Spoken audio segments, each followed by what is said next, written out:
வணக்கம்.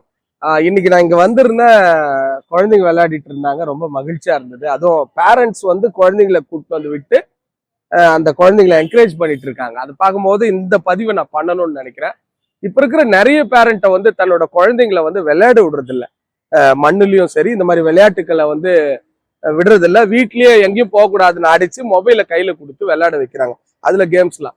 இப்ப இந்த மாதிரி விளையாடும் போது ஏன் மற்ற பேரண்ட் வேணான்றாங்கன்னா குழந்தைங்களோட ட்ரெஸ் அழுக்காயிடும், கருப்பாயிடுவாங்க, இப்படிலாம் சில பேர் சொல்லிட்டு இருக்காங்க. ஆனா மொபைலை கொடுத்து நீங்க அதுல விளையாட சொன்னீங்களன்னா அவங்களோட மனசு அழுக்காயிடும், உடல் ஆரோக்கியம் கெட்டுப்போம்.